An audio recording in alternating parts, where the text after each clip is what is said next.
Welcome into another edition of New Track Record Podcast. Caleb Hatch, Justin Kinney with you back after the Thanksgiving holiday break. Plenty of IndyCar discussion to get to today. First off, hello, Justin. Hello, Mr. Hatch. How are you?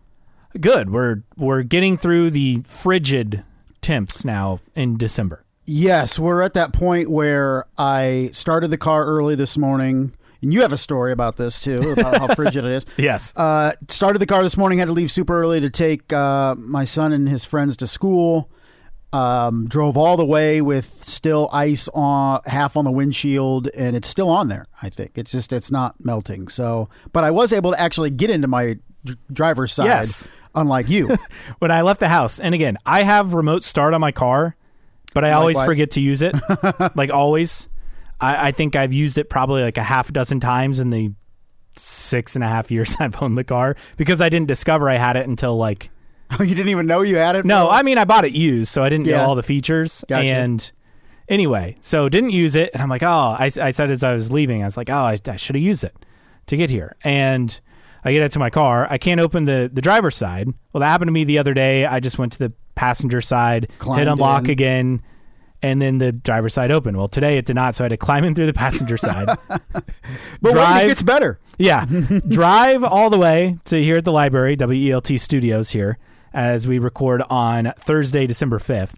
And I get to park, and it still hasn't thawed out, so I had to crawl out, get my parking ticket, crawl back in. Was there anybody behind you? No, thankfully not. Okay. I at first tried to back up and what if I just drove another loop around before coming in? So then I get to my parking spot, and of course the door opens fine, no issues. So. Of course. Within 20 seconds of getting your ticket? Yeah, we're talking like a 30-second difference here. But, it is very cold in these parts, and that's why we don't have IndyCar testing in Indiana in December.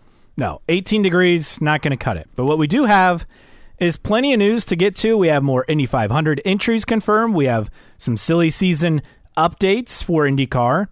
We have Cadillac F1 and its ties to Andretti and IndyCar officially announced. A lot happened in the last couple of weeks, so it did. We'll dive right in. We start with, I think, the lead story, and that's Dreyer Reinbold / Cusick Motorsports has announced their two-car effort for this year's Indianapolis 500. 2014 race winner Ryan Hunter-Reay is back with the team. 7-time Indy 500 starter Jack Harvey will join them in place of Connor Daly for 2025. So you have a former winner, and you have a guy who, let's be honest, is bringing a budget. It's kind of had mixed results at Indy, but their team is set, and I don't know if it's as solid of a lineup as what we saw last year, because Connor Daly led some laps. Ryan Hunter-Reay was competitive until Scott Dixon took him out.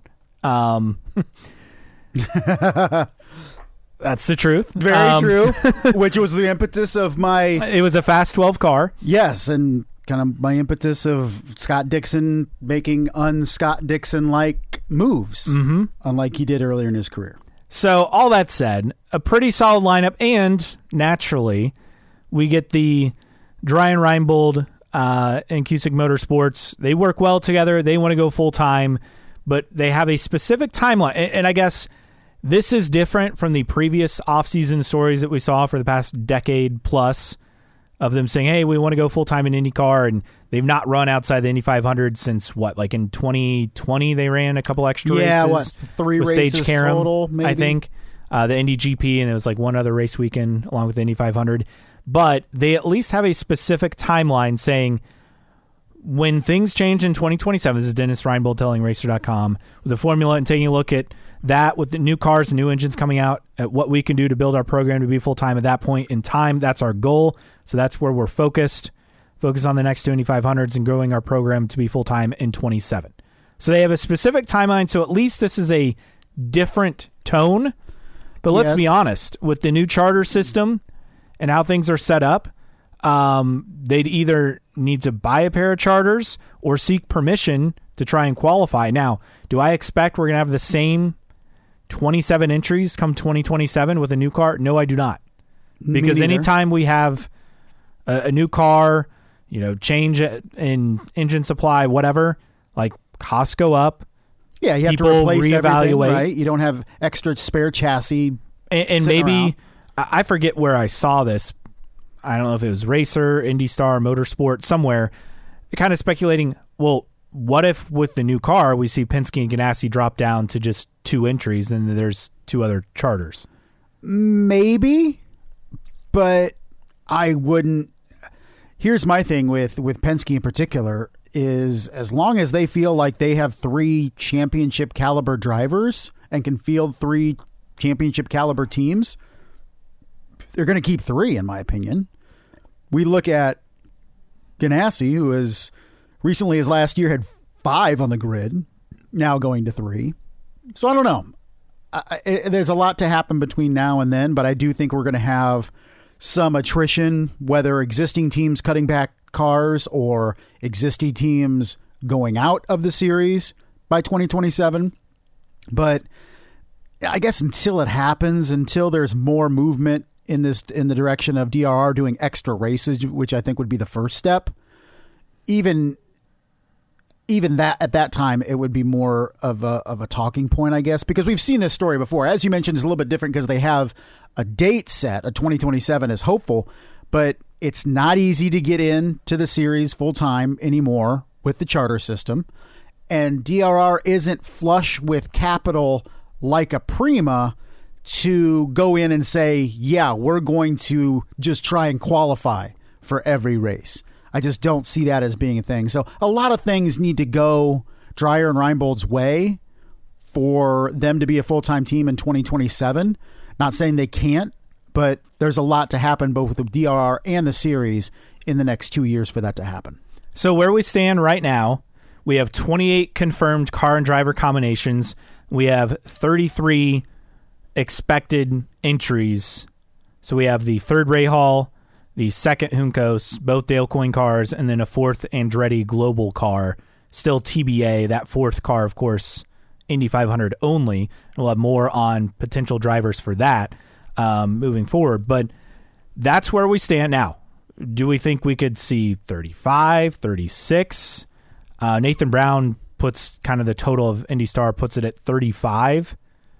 I think Chevy's full based on this. At 30 with 35 or with the existing? With the existing, 33? I think they are full. So it would have to be Honda adding extras. Yes. Which we'll see. I mean, who's out there that... Yeah, Chevy's, I believe, at 18 as it is. Obviously, that's the most we'll see from any manufacturer. I mean, so Cusick now for the 3rd straight year will be with DRR, right? So who else do we have out there? When we'll talk about it here in a little bit, Abel Motorsports, rumor Jacob Abel, going with another team as opposed to being a standalone. So where would those teams come from, with those extra cars?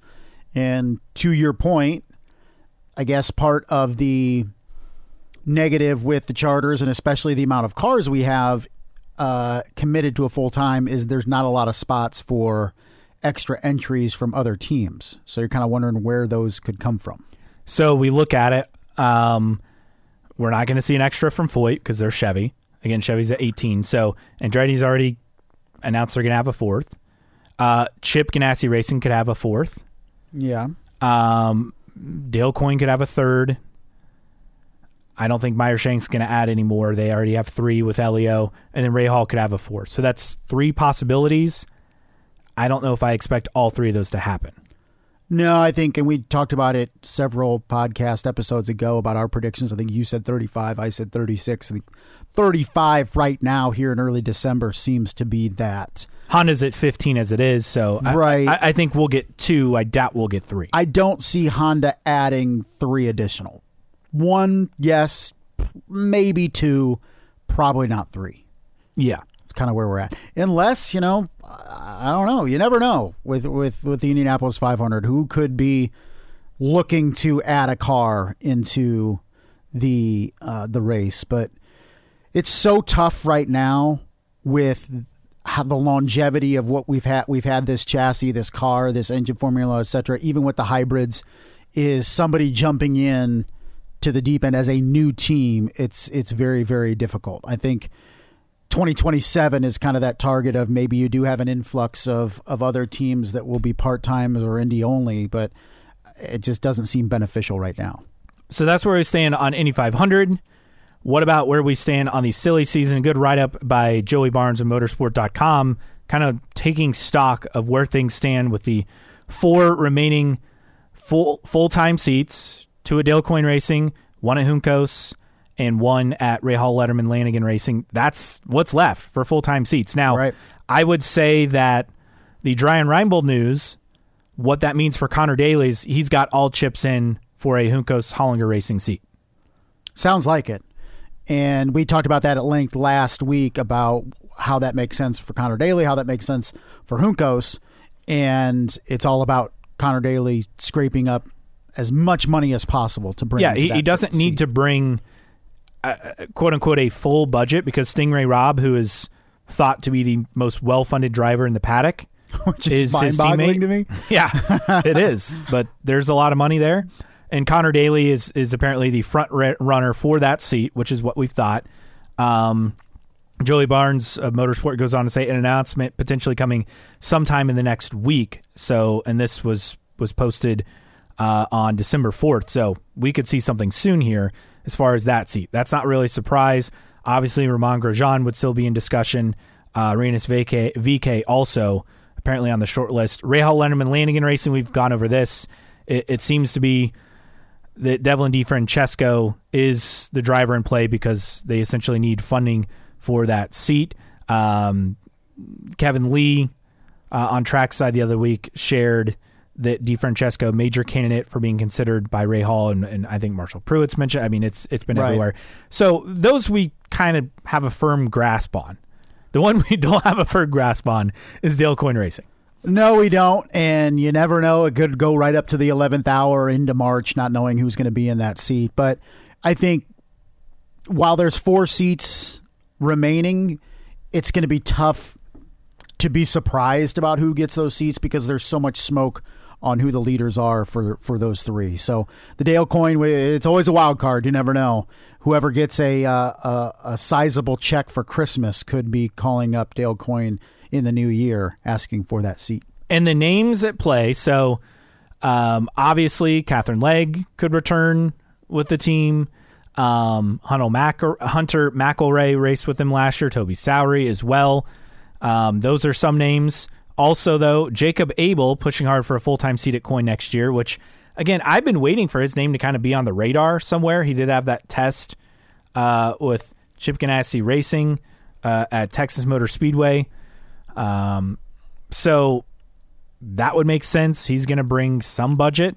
Yeah. And then I would think, Rinus VK, who they tested earlier at, where was that? Was that at Sebring? No, Thermal. If that can come together with Todd Alt, that would be probably their ideal driver lineup.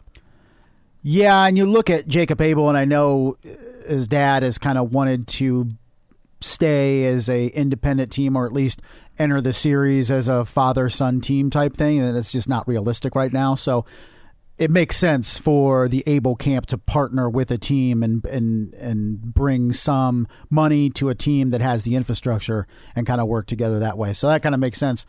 But still, anything can happen if somebody gets a 7-figure check somewhere to bring to the table.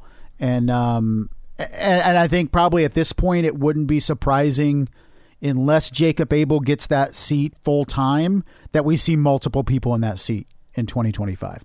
The question for me is, I guess, who starts the season in that seat? And then if we have multiple people, do you think that lends to having a third car for the Indy 500? I think so. Okay. I mean, with ELF's support of Catherine Legg, you'd think she'd land something somewhere. Definitely. Now that could be back at Rahal potentially. True. I mean, and not just for the 500. Maybe it's similar to last year, or maybe the next step in adding several more races as opposed to what'd you do, 3 last year?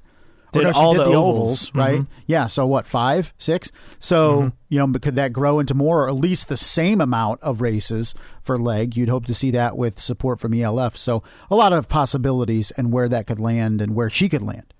Now, from Catherine Legg to Jamie Chadwick, 2 drivers on the outside looking in. So first off, it seems like Jamie Chadwick's days in IndyCar, at least for next year, are done because She has a full-time ride in the European Le Mans Series, including the Le Mans 24. She'll be with Genesis Magma Racing and IDEC Sport Racing. And there's another IndyCar tie-in here I'll get to in a second with that. But she said a thank you to Andretti for an incredible 2 years, although IndyCar isn't in my immediate plans. Super thankful for everything I've learned and experienced with this fantastic team. I'm excited to keep pushing myself and look forward to the new adventures ahead. So I would say that all but rules her out in the future, but she'll be teaming with Logan Sargent. Another familiar name. Along with Mathies Joubert. I hope I said that right. I've heard the name. But they'll be in the number 18 Oreca Gibson LMP2 with Genesis Magma Racing for endurance racing. So, again, she has the full-time European Le Mans Series seat, and Logan Sargent will be with that team. So, he has a new ride. But both of them, I think they're off the radar for IndyCar in 2025 outside of a one-off. Right. Unfortunately, with Jamie Chadwick, we've talked about it at length, too, about wishing we would have seen a third year for her in next, whether it was her or her sponsors or a combination of everything, just not looking at that as beneficial to her. She is almost in that in-between where she's not good enough and hasn't proven enough even in testing to get an IndyCar seat, but she feels like she's done all she can in Indy Next. I disagree with that, but hopefully she finds herself back somewhere in IndyCar. But, you know, is she, let's say next year she gets a partial with Coyne. I mean, is she ready for I don't IndyCar? know. I don't know. It didn't sound like she wowed too many people at her IndyCar test. So, and those things can make or break you, you know? You get one opportunity to impress, and if you don't, it could really cost you for years to come. So, from where we stood last year, thinking, okay, here's Jamie Chadwick. She's going to settle into year 2. She's going to show some promise and signs, which she did, won a race, and then she's going to come back year 3, and she's going to be a championship contender and next, and she can get that scholarship, and then she can jump. Like, it was very promising, very bright for Jamie Chadwick. And now all of a sudden, in a year's time, Jamie Chadwick's almost an afterthought. And we're kind of looking at Hailie Deegan as, okay, in the next couple of years, can she transition to open wheel and get 2 years in Indy Next and then maybe jump up to IndyCar? So it's weird how over a calendar year we've jumped from one young female driver as maybe a potential IndyCar driver of the future from Chadwick to Deegan. And it's unfortunate because I think Chadwick is in a better position to be a factor in IndyCar in her career than Deegan is. No disrespect to Deegan, but she's coming from a stock car background. So I hope it works out. I just think Chadwick needed to give it one more year. Yeah, and look, there was chatter. I think Marshall Pruitt had this a couple weeks ago. I mean, prior to this happening, which, again, just happened basically all within the last 24 hours, there was chatter of, you know, is it Jamie Chadwick in line to get that 4th Andretti seat? That was kind of maybe more the line of thinking, and now I think it goes back to, is it still Marco Andretti in line to drive that 4th entry? So that, I think, is one that's fascinating. Do they go with Takuma Sato? You know, like there are several drivers on the market still that aren't in these discussions for full-time seats that obviously would be an asset as a one-off of the Indy 500.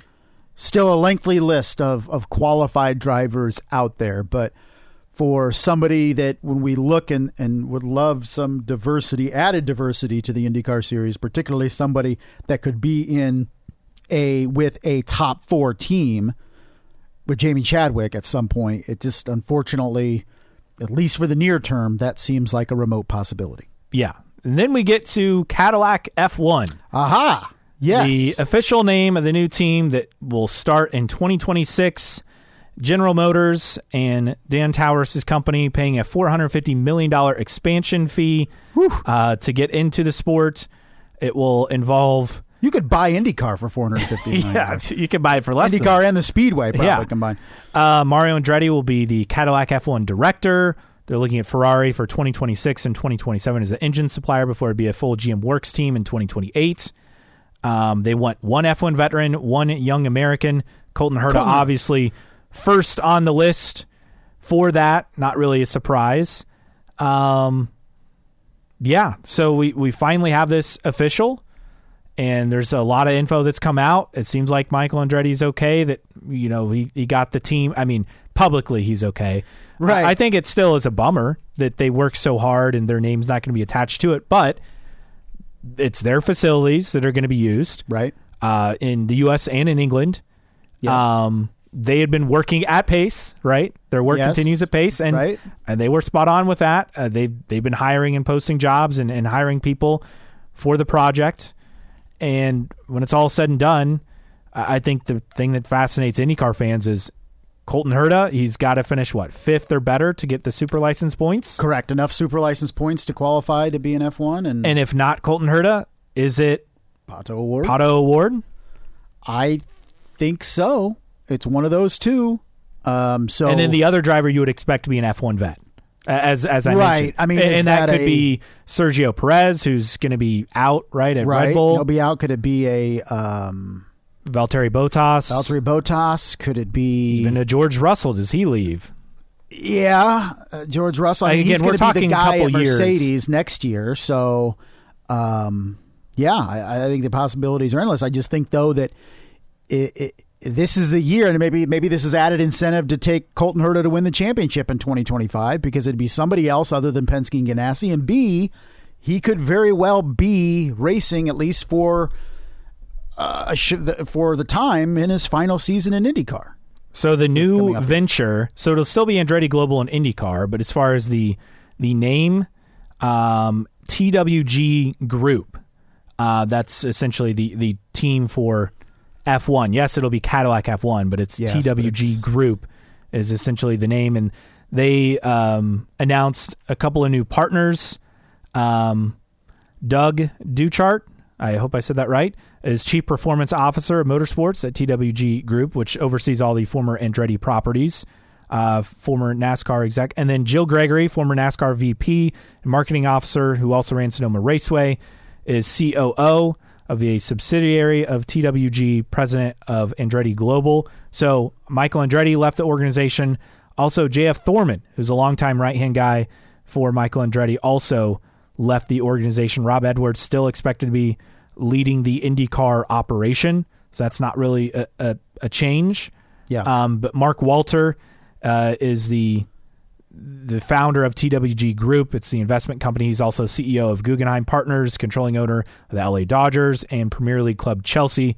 Obviously, Dan Towers is now kind of the head for the Andretti side of it all. But that's kind of the latest in team name changes. Duchart spent a lot of time in NASCAR. He's team president in 2024 of Spire Motorsports. Spent 6 years with Chip Ganassi Racing, COO of all their programs. Also spent 2 years with Ganassi's IndyCar and sports car team before moving to Spire, 12 years at Hendrick Motorsports. So he's very experienced. Yeah. They've hired some good people here, but there are some changes. These are big changes for the team, and I think it's going to be weird not having Michael Andretti and JF Thorman, again, who was the longtime right-hand guy, Michael Andretti, not in the shop every day.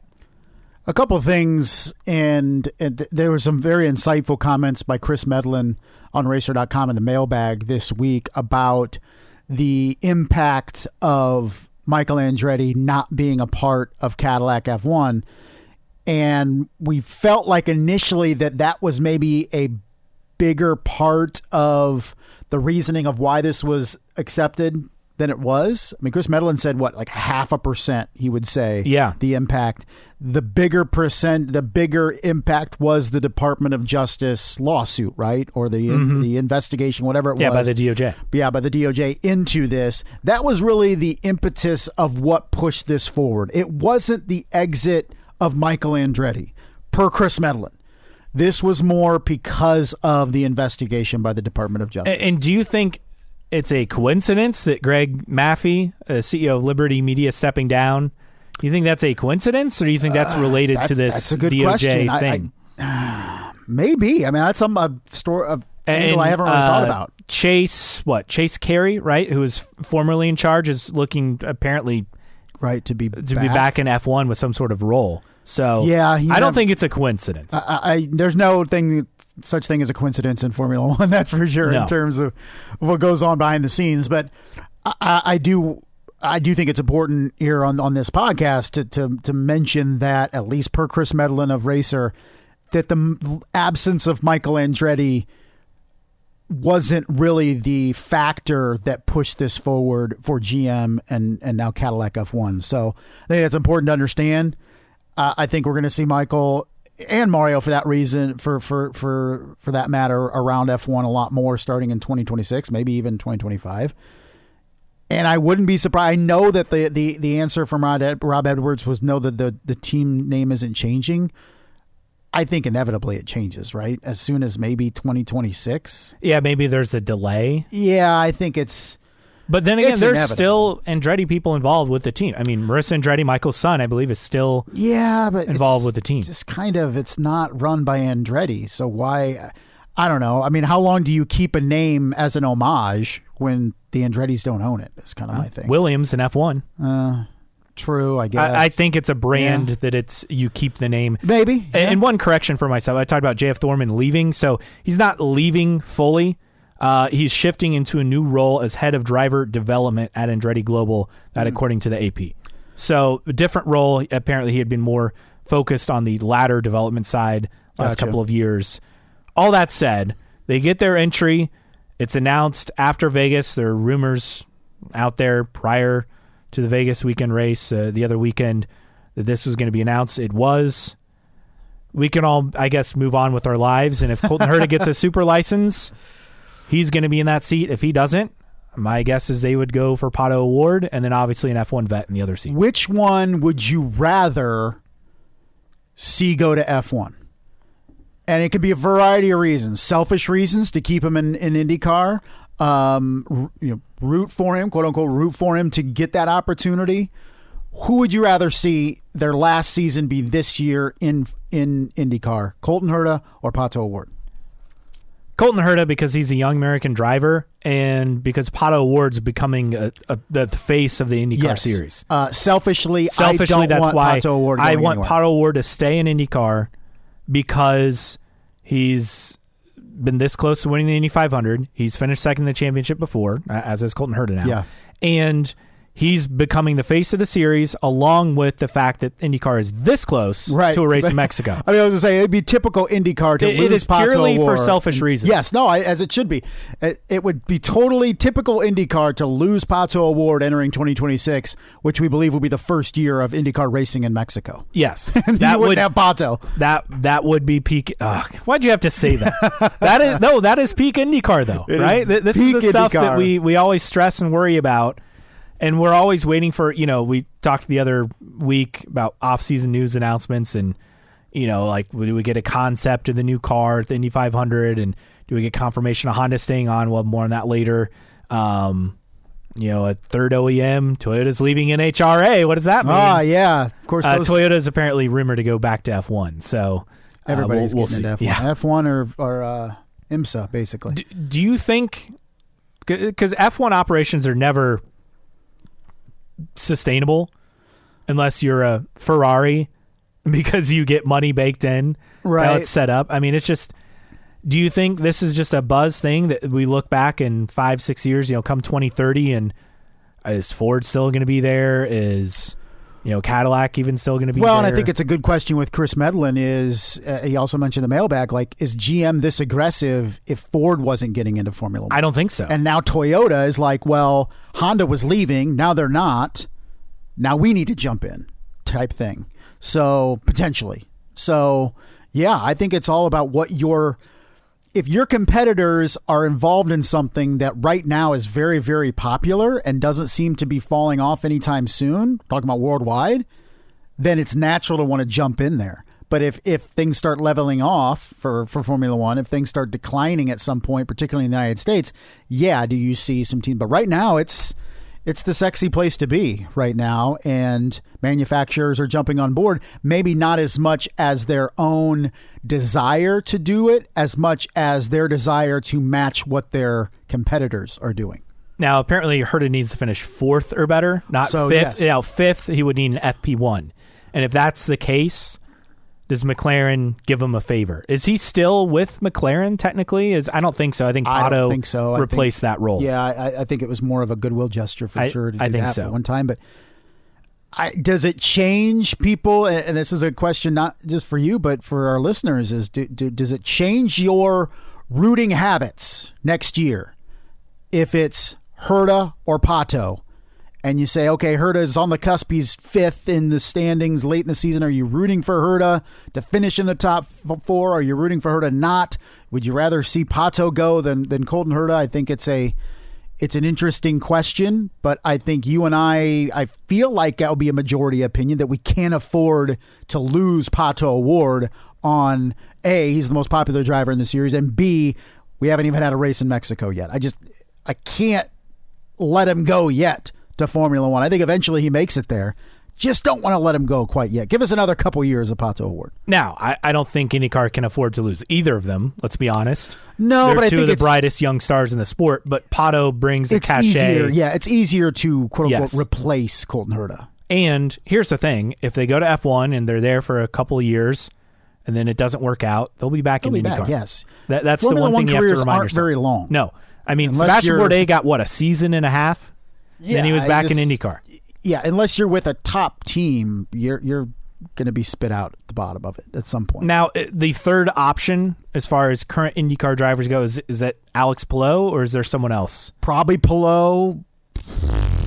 I mean, if the important thing is in a young American, you look at Kyle Kirkwood, maybe. Yeah, as somebody, I don't know if that's an option, but which I think the goal is to hire a young American for that seat. You're looking at Colton Herta, or let's say quote unquote North American driver. You throw in Pato O'Ward and then Kyle Kirkwood, but Alex Palou I think would be perfect. But I just don't know if he checks the box that Cadillac wants to check for that one seat. And I think Daniel Ricciardo could be somebody too for that veteran seat. Yeah, I mean Perez, who apparently had an IndyCar offer.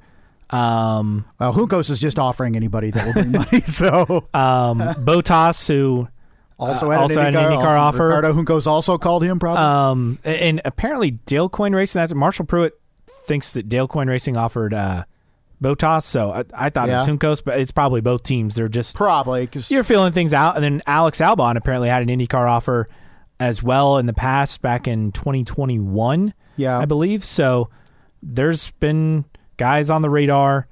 I think Valtteri Bottas eventually does make it to IndyCar. Really? Sergio Perez, I would say, is much less likely on that front. Is Ocon the one out? Yes, he's out. So he's not racing this weekend. So there's a lot of names at play. But Alex Albon, yes, he told Will Despart, this is courtesy of Hickey 93, close to a move to IndyCar in 2021. Says he wants to try IndyCar one day, is not ruled out a run in the future. So something to keep in mind, that from the Sporting Tribune.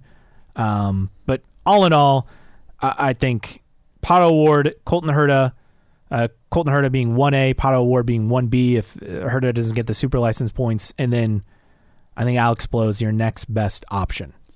We'll see what happens, but at least right now, Herta and Pato are the top two. Enjoy them while it lasts, because I think one of them will enter 2025 as their final season for the foreseeable future in IndyCar. Now, with the Cadillac team, with not having the Andretti name, and we'll get to this in the mailbag as well, with the Andretti name not attached to it, are you more interested, less interested, same interested? How does that change? I'm same interested. I know you're a little different on that, but I'm just as attracted or not attracted to the entry if it was Andretti as opposed to Cadillac. I'm slightly less interested just because there isn't the name. Yeah. Now, there's still a rumor. And look, notice how Michael Andretti's not really part of stuff now. That doesn't mean he couldn't be later. They're just trying to let time kind of heal some wounds, so to speak. Yeah. IndyCar Deep Throat told me the other week, said basically expect Michael Andretti to be the team principal there. Which I'd be surprised, but I just don't think Cadillac F1 is going to want to put him in a position to be dealing directly with a lot of people that he pissed off. Fair. I mean, seriously, when you get in 2026, Cadillac F1 wants to be able to put its best up. If you put Michael in that position, it's going to already rub some people in the paddock the wrong way. You're going to have the support of Zach Brown, and then beyond that, it's going to be questionable. Yeah, so I'd be shocked if that happens.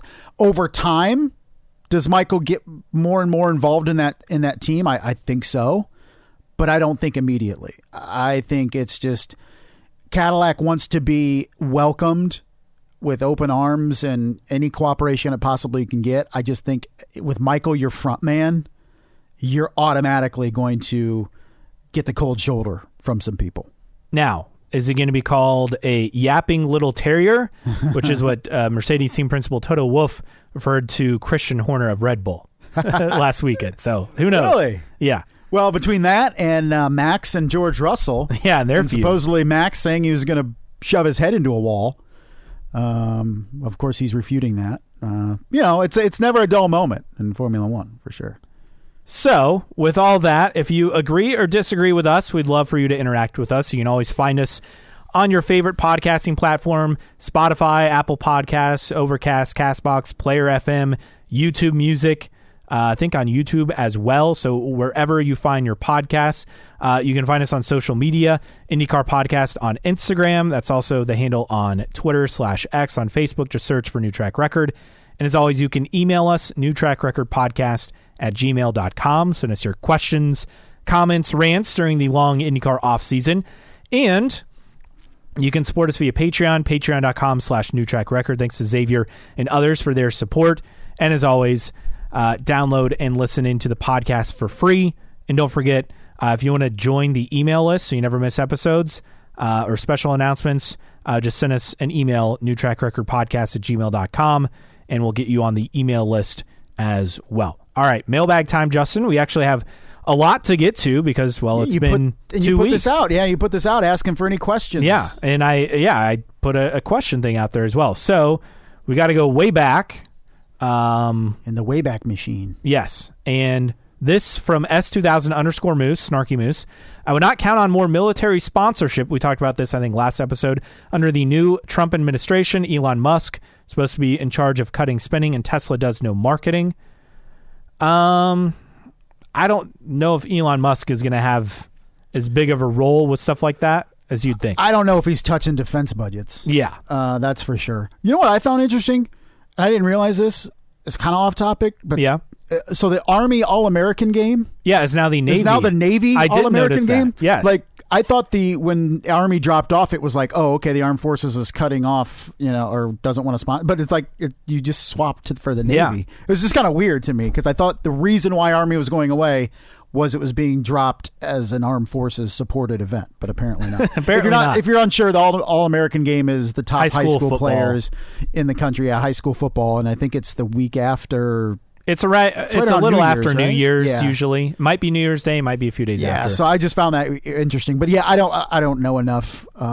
Yes, if you think both of us are in agreement that the defense budget is way too high in the United States, for sure. But I don't know how that's going to affect the new administration. Going to affect sponsorships. I mean, what's the last Armed Forces sponsorship we've seen? Air Force. Connor Daly in 2021 with Air Force, right? We have the Thunderbirds replica kind of. Yeah. So was it that year specifically? 2020? Did you say 2023? Wasn't 2024?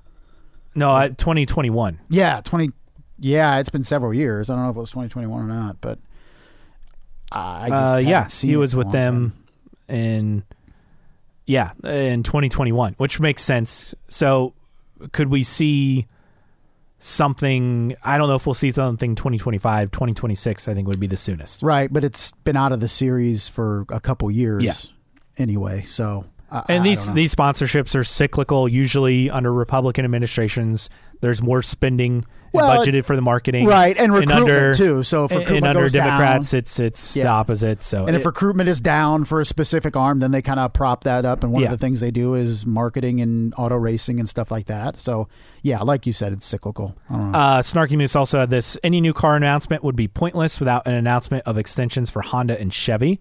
That is true. Mm-hmm. Elsewhere on the mailbag for this week, and you pose this question: is the no one cares about GM to F1 noise just cranky IndyCar fans because no Andretti, or a narrative shared across motorsports? Which I said we'd pose this question. Lynn _IndyCar said, I think it is built that the Andretti name is not part of this deal. Michael and Mario spent a lot of time in this venture. Andretti name still is a big deal in USA racing. With F1 having 3 races, the biggest racing name should be in, especially with some history in F1.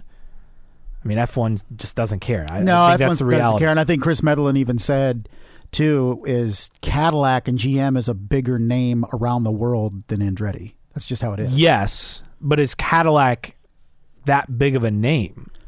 I think this is a way to make them a bigger name. Yeah. GM is a big name in the U.S. Worldwide, I mean, yes, they're a big company. Don't get me wrong, but what's the reputation outside the U.S.? But that's the thing is, if you're GM, do you want your team in F1 traveling around the world named after a family in which that benefits you none, or one of your companies, car companies, that can then prop up sales around the world? It just makes all the sense in the world for GM to go, yeah, we want it named Cadillac F1. Indy 500 Trump says not nearly as big of a deal as Andretti/GM would have been. The pair would have been seen as an all-out Stars and Stripes venture into F1, but without Andretti, it's a multinational corporation based in America with team headquarters in the UK, likely with foreign participants. I think it would have been. We're going to have an American driver. The HQ is going to be in the Andretti HQ that they're building. Yes, they'll have a shop in the UK, but the base will still be in the US. They will be based in Fishers, Indiana, the Andretti HQ, in Concord, North Carolina, which is Chevy's motorsports division there, and then in the UK. Which would have been the same thing as Andretti. Yeah. Like, let's not fool us. Like, Andretti wasn't going to be this all-American, only American team, okay? No, they're going to have one American driver and one F1 vet. Yeah, and they're going to have foreign investors, okay? This is Formula One. It's not going to be all-American where, you know, all the businesses in Speedway, Indiana are on the car. I mean, let's be real. So anybody who thinks the Andretti F1 entry was going to be all-American, Stars and Stripes, nothing involved with any foreign country is kind of delusional. Skyscraper Tree 1 said, I think it's an outlier. Adam PE21 said, being an IndyCar fan, but also having traveled to a few different countries in Europe and Asia since 2023, I can assure anyone that GM is not the global automotive superpower we in North America think it is. That alone should be sobering on the Cadillac move.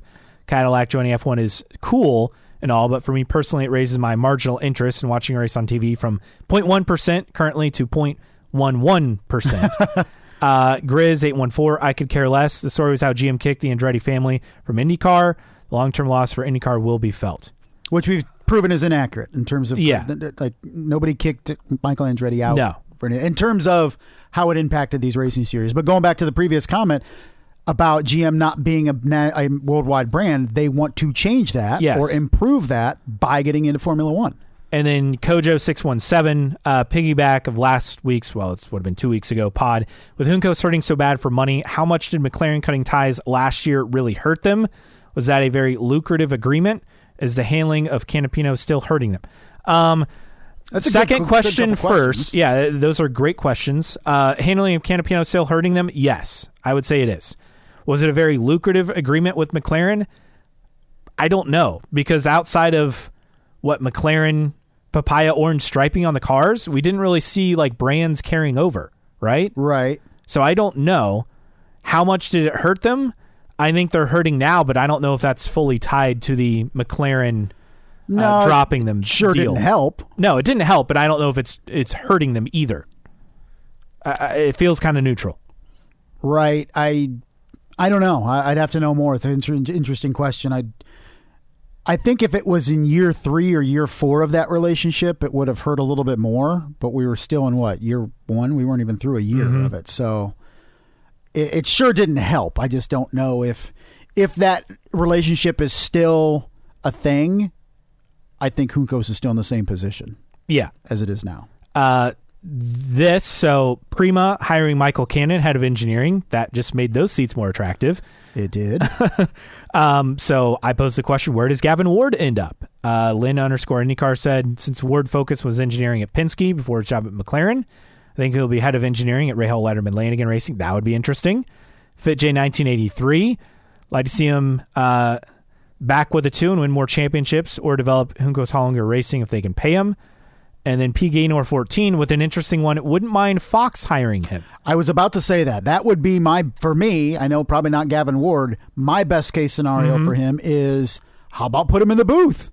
Or put him as a in-race report, In-race, yeah, kind of like in-race. what they do with the Indy 500 with Mike Tirico and I'm what they saying just- did with Danica and Dale Jr. Right. I like him more as a guy that can provide insight. I agree. Of, when they talk about Now, who different needs him the aspects most? of the car. Juncos and Rahal need him the most. Yeah, absolutely. But you would think he'd have more lucrative offers from those two. But I would love him to be part of the IndyCar on Fox team. We need that other element, that engineering crew chief / team principal type person to add a different element of the coverage that we didn't have with NBC. But I'm sure Gavin Ward would much rather be working in the paddock than reporting from the paddock.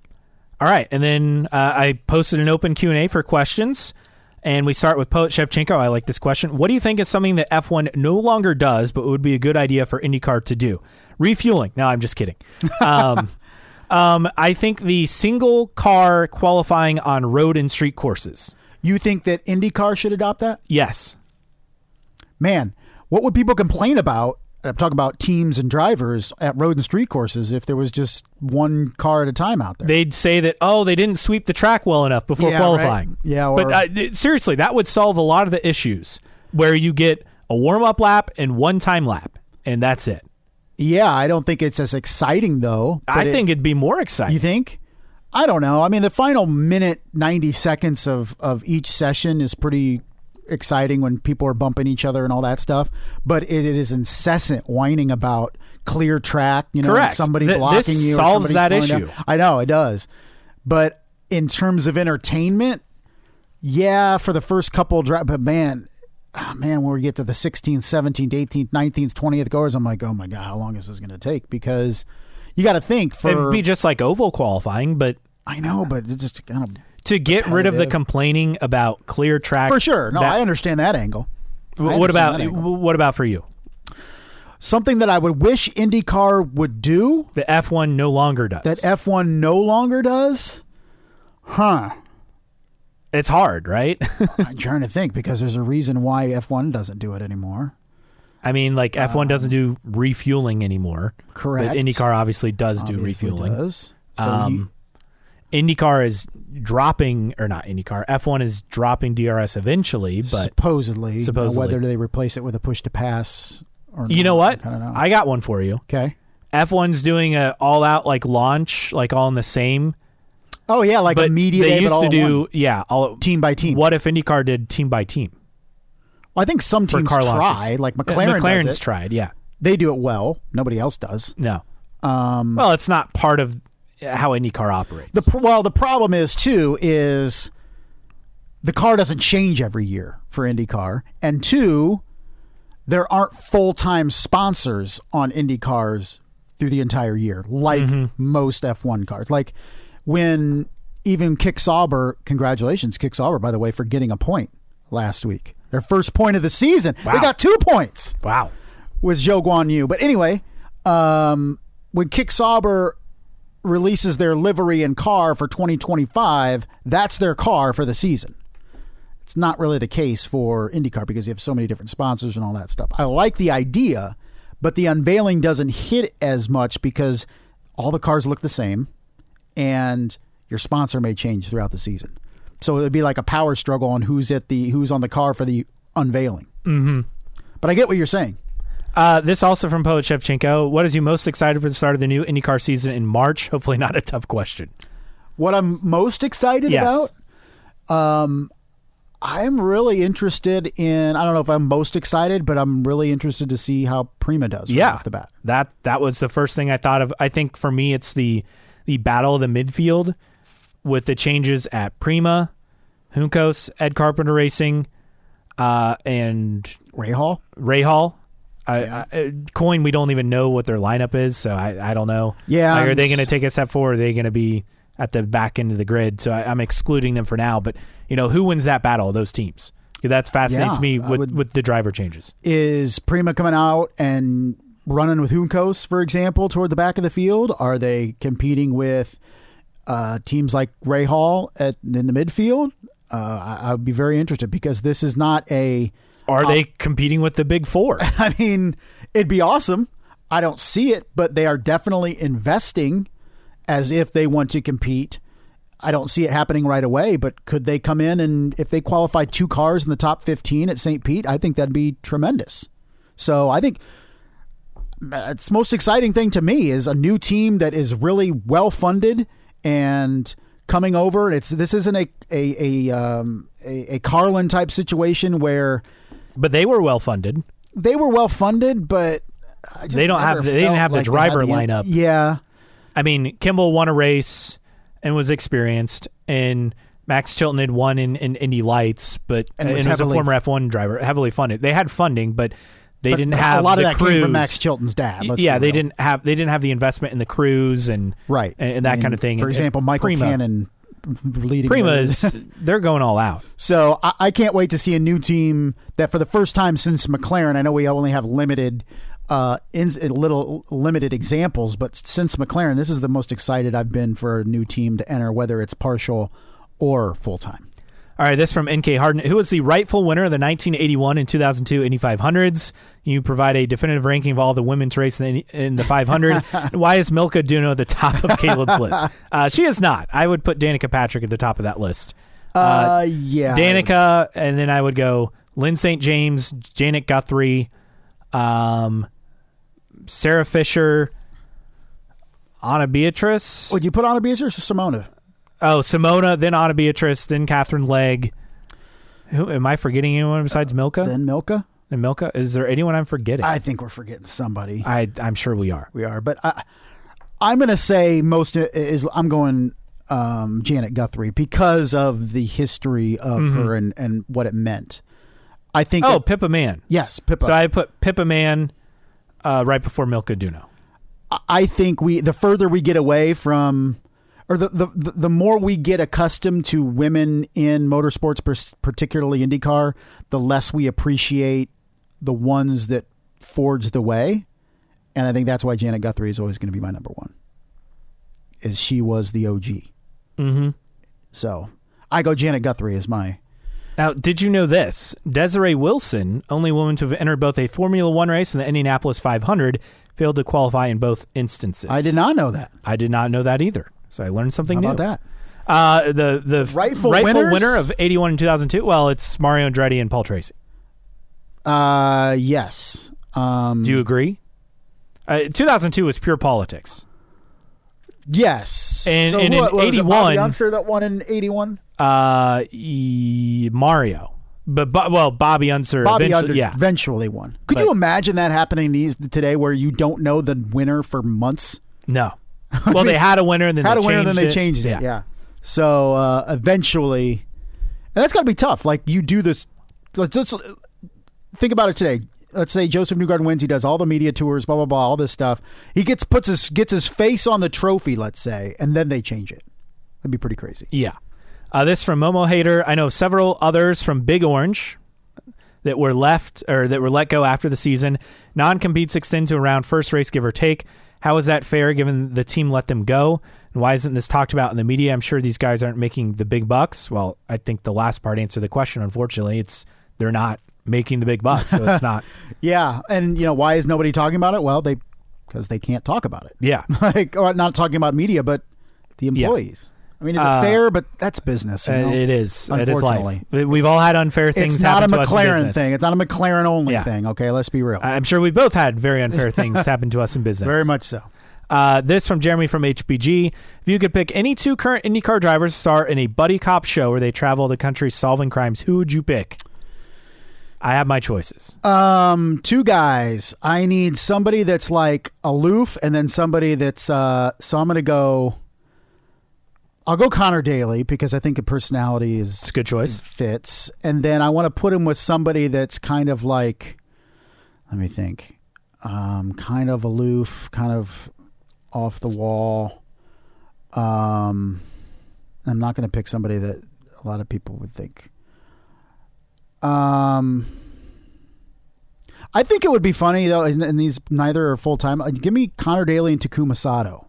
That could be interesting. As just buddy cop show. Takuma Sato is he's a transfer from Tokyo police force, and he's over for the first time, and then they get into wacky ventures and stuff like that. Like, give me that. That'd be fun. The language barrier is always amusing. Well, So- I mean, he knows perfect English. It's He just does, his British accent. which is Always makes no confusing sense, every right? time. So, side story too. With our holiday gathering with my extended family, one of my cousins who has traveled to Japan several times, Yeah. and now goes to grad school in Chicago. His friend Takuma from Japan came with him to town for Thanksgiving, and my cousin introduced him as Takuma from Japan, not Takuma Sato. He always said that, not Takuma Sato, but Takuma from Japan, from Tokyo. So I now know of two.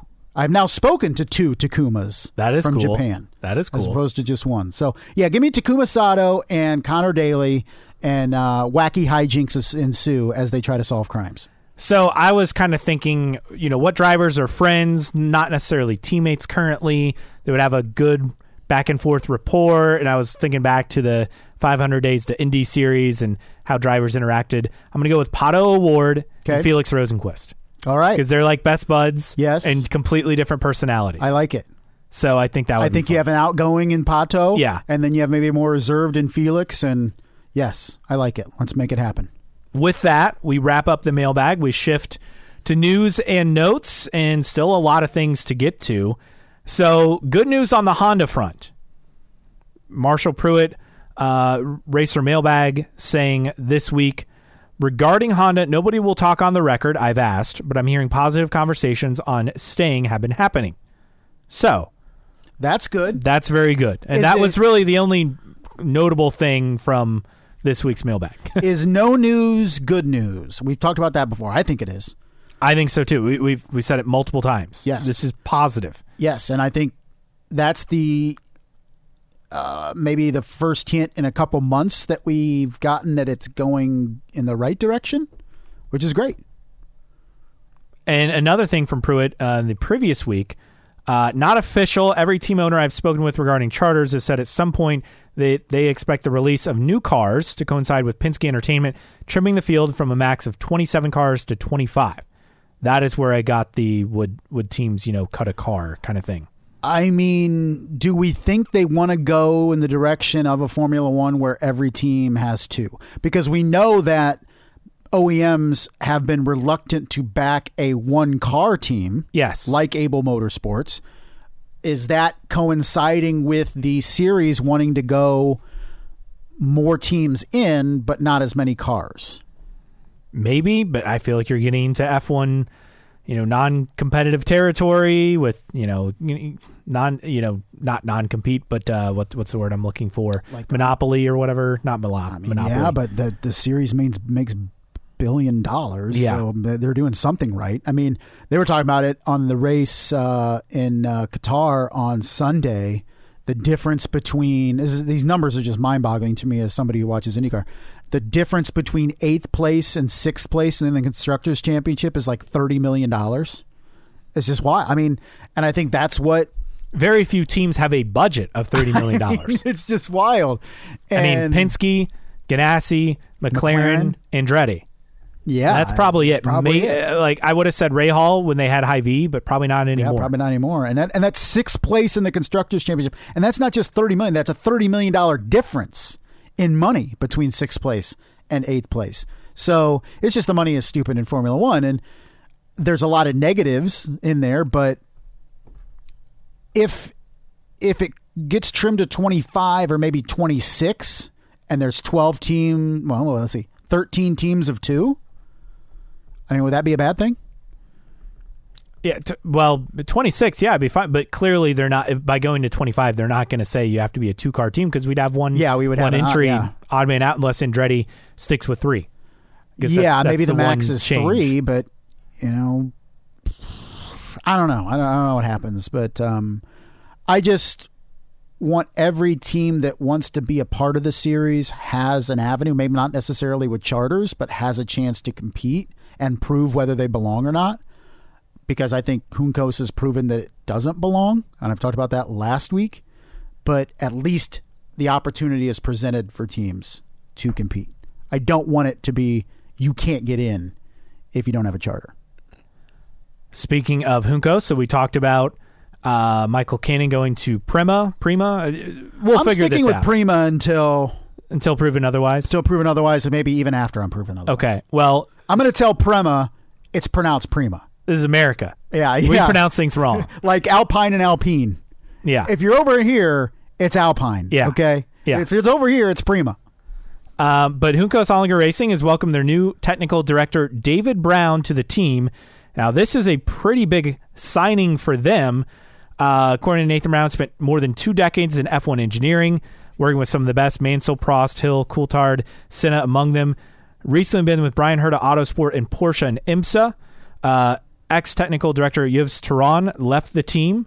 So that's a big hiring. And then Bozy Tadorevich, hopefully I said that right, says, in addition to all of his other technical experience, David Brown designed the hand control system that Robert Wickens originally used, with assistance from development technician Jonathan Gormley at Brian Herta Autosport. And speaking of Robert Wickens, congrats to him because he is moving up. He's moving up full-time into IMSA. He'll be in the IMSA WeatherTech Series and GTD. So he's moving up with DXDT Racing. That's pretty cool. So very cool for him as well. But we knew inevitably he'd get back full-time into some series. Yes. We were hoping it'd be IndyCar. Yeah, and he was racing in IMSA before, but it was a lower category, right? Or it was like the Hyundai. He was with Brian Herta Autosport Hyundai. Correct. I don't remember the exact series that was. So this is a big hiring for Juncos. He's a former F1 engineer, worked with Williams for a long time. They're trying to make a splash. And look, they got to make changes, right? And I think this is one of those changes they're trying to make to improve their team going into 2025. They are trying, and they desperately need any type of positive momentum to very much be competitive even in the midfield. So this is a good hire. TJ Speed Motorsports, HMD Motorsports are moving in together. They're moving their operations into HMD's new 80,000 square foot shop in Brownsburg, which is just west of Indianapolis. It's going to happen later this month. So TJ Speed is in the lower rungs of the former Road to Indy ladder. Obviously, HMD and the series formerly known as Indy Lights. So that's a pretty cool partnership there. More personnel. Chip Ganassi Racing and Meyershank Racing have finalized their technical staffing. This from Marshall Pruitt. And this was a surprise. Dale Coyne Racing engineer Ross Bonnell, who's formerly with that team, joined CGR in 2023, was with Scott Dixon. He's been assigned to Felix Rosenquist. Just engineering musical chairs going on behind the scenes. Also, Neil Fife, a race engineer, joined the team from Ray Hall, worked with Meyershank Racing's IMSA GTP program in 2023, is also with the team. So they made some changes. I think the engineering stuff is always just as fascinating to me as the driver stuff in the offseason. Well, it is because everybody feels they're upgrading from what they had. Yes. You know, and there are big names, right? I mean, sure. Craig Hampson, Michael Canet, like those are like the biggest of big names. Ward. I mean, Gavin Ward. Yes. Yeah. These are the who's who outside of, guys like Rob Edwards and Mike Hall. Yes. You want to talk international races? Well, boy, do I. Actually, one other note. No surprise, but Juncos not going to have a third entry, which, I mean, that's all but confirmed because Chevy has 18 leases, but they will not have a third entry in the Indy 500, and Callum Hedge will race for Able Motorsports and Indy Lights in 2025. So let's talk international races, though. McLaren boss Zach Brown, this from Speed Cafe, which is an Australian source. Okay. Adamant IndyCar shouldn't probe racing in Adelaide. They need to focus on the U.S. before going off to Australia. I'd agree. I'm fine with that, with the caveat that if you're including Canada, Mexico, and South America. Correct. Yes. Stay on this hemisphere within, normal time zones. If you're talking like an hour ahead of Eastern, whatever. And normal points paying races. Yes. There. So if I had to prioritize countries, I'd say Mexico 1, Canada 2, South America as a continent 3, Australia 4. Yes. If I was ranking those 4. No, I would do the same because I think if obviously it's a domestic series largely outside of a race in Canada, the U.S. is going to be first. But Mexico race, number 1, I agree. Yep. Canada adding a second race, number 2, and making sure your Toronto race is still in solid footing. And then the other thing would be obviously, South America, whether it's Brazil, Argentina, where else would even be an option? That's pretty much it, right? That's pretty much it. I mean, Venezuela's too. No. Colombia unfriendly. obviously is not. Paraguay, Uruguay. I don't know. Chile. That could be good. We just like saying these. I know, we just like saying South Chile, American countries. Paraguay, Uruguay. French Guiana. Or Guyana. I don't even know if it's French Guiana. Yeah, I'm not sure on that one. It's been a while since tracks here at home. We talked about this before, but finally there's a write-up. Mid-Ohio extensive track update project includes the recessing of China Beach, where Simon Pagenaud crashed in 2023. Racer saying that's going to be filled in. So that's probably a good move there. That's good. Not that it was directly responsible for what happened to Simon Pagenaud, but didn't help. No, it did not. Let's talk IndyCar on Fox, because once again, they continue to provide great promotion for the Indy 500. First off, most recently, Graham Rahal was on Big Noon Kickoff, had an Ohio State IndyCar helmet. So he appeared, met with Urban Meyer and Matt Liner, Archie Griffin also as well. But he was on Big Noon Kickoff out of the Ohio State-Michigan game, which did not go well for Ohio State fans like Graham Rahal. But that obviously they've done several promotions on Big Noon Kickoff, so continuing that. But then also the big one, this was prior to Thanksgiving, but Michael Andretti. Michael Strahan will be the Indy 500 pace car driver in 2025. Obviously, he is with the NFL on Fox. Also, Good Morning America. I don't think we'll get much IndyCar crossover on ABC, but if there's any mention of it, that's a win. Two different. Yeah, and it was announced on the pregame of NFL on Fox, wasn't it? Yeah. Which according to Trackside Online, any given Sunday they're getting 20+ million people watching the Fox pregame show. Can you imagine? IndyCar doesn't even get 20 million people watching total combined through the whole season. Year, I know. And this is the thing too: is it's great what Fox is doing.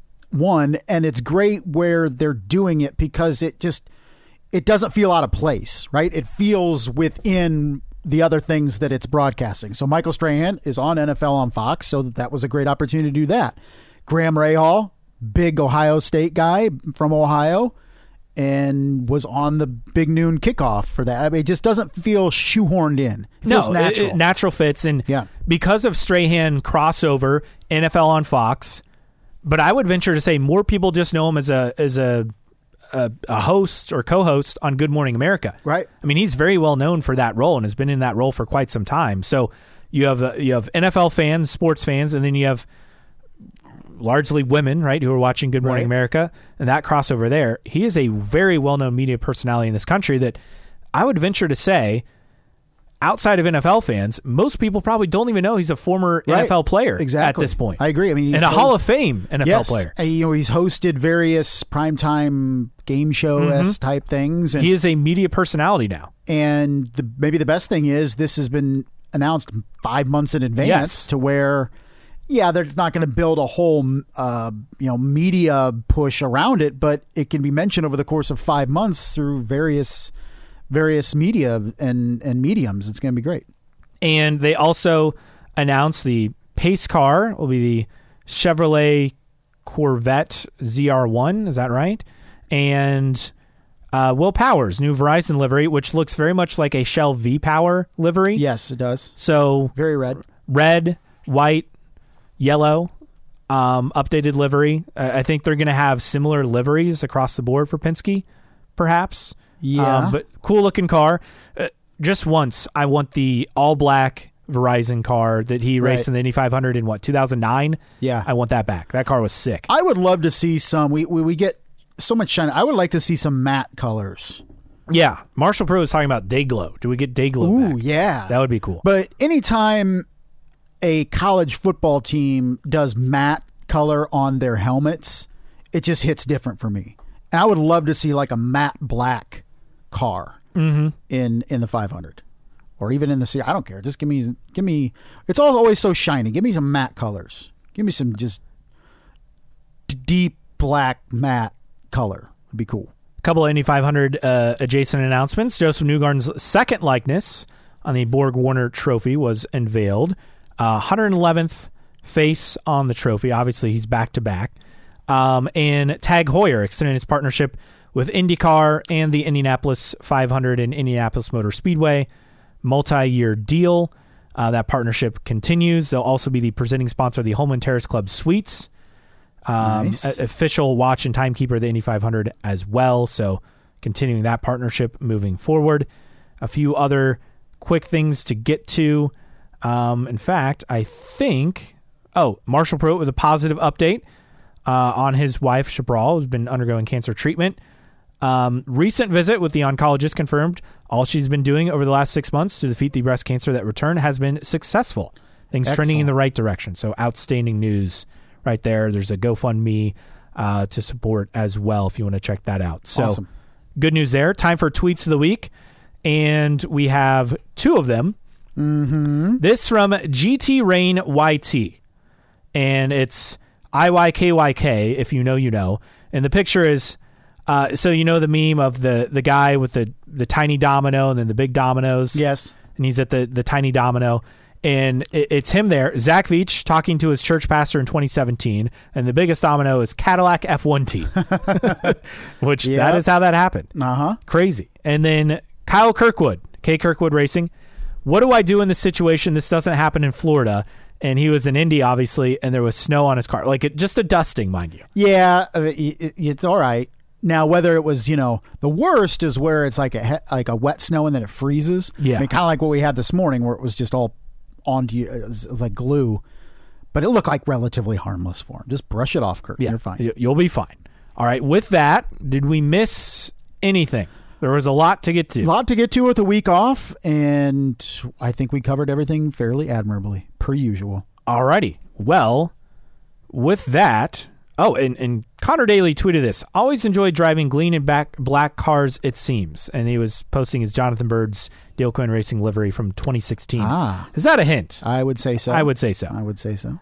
With that now, random split air driver of the week time. So I saw this name as somebody we hadn't done, and I thought we had, and we didn't. And then I clicked on him, and then didn't realize how interesting this guy was after his racing career. We talk about criminals. Oh, where are we going with this? Marijuana trafficking, drug trafficking. Yeah. What about John Erb? Did you know what happened to John Erb? I'm trying to think, man. Did he murder a guy?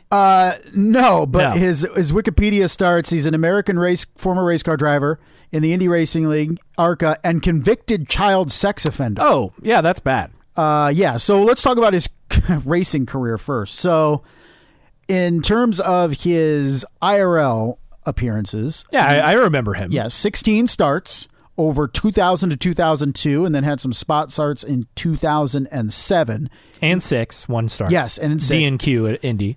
He made his IRL debut in the opening round of the 2000 season at Walt Disney World Speedway. Qualified 26th, finished 22nd. Spent most of the year driving in the ARCA series that year. Made his Indy 500 debut in 2001, finished 27th. He also competed in 5 other races that year, with the best finish of 9th at Texas. He made 6 more starts in 2002, but did not attempt to qualify at Indianapolis. After that, he went to the Infinity Pro Series, a.k.a. Indy Lights, co-owned his team with Matt Young. His first Infinity Pro Series start was the Freedom 100. He dropped out with a broken suspension, finished 17th. He ran a full schedule in the Infinity Pro Series in 2005, won the race at Phoenix. In 23 Indy Pro Series starts overall, he had 1 win, a total of 15 top 10 finishes, then returned to the IRL.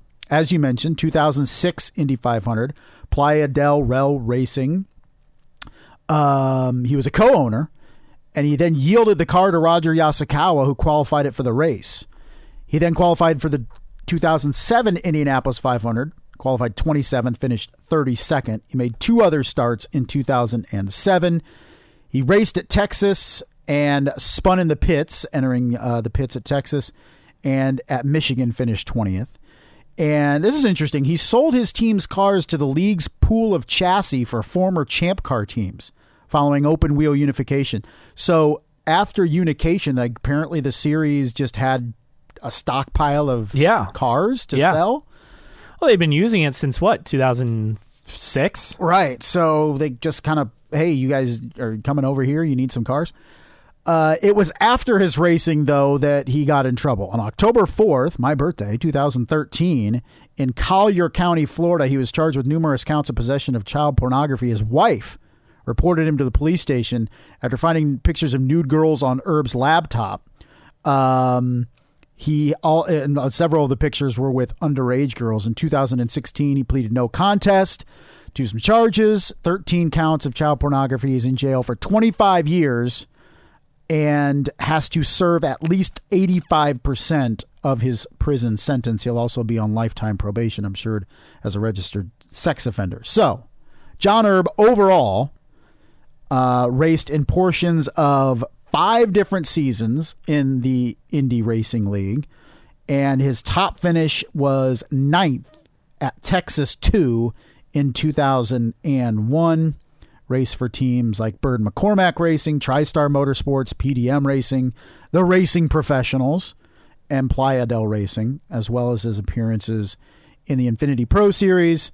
He made 2 starts in the Indianapolis 500, 2001 and 2007, a best finish of 27th in 2001. Failed to qualify 2002, and then replaced by Roger Yasukawa in 2006. Yes, and then made a return in 2007, started 27th, finished 32nd. So, John Herb, whether the story of his on-track career or off-track career is more interesting, another sad story for a former open-wheel driver, Mr. John Herb, this week's Random Split Era Driver of the Week. Never good when your Wikipedia picture is your arrest booking photo. Yeah, your mugshot. Never a good sign. No, not at all.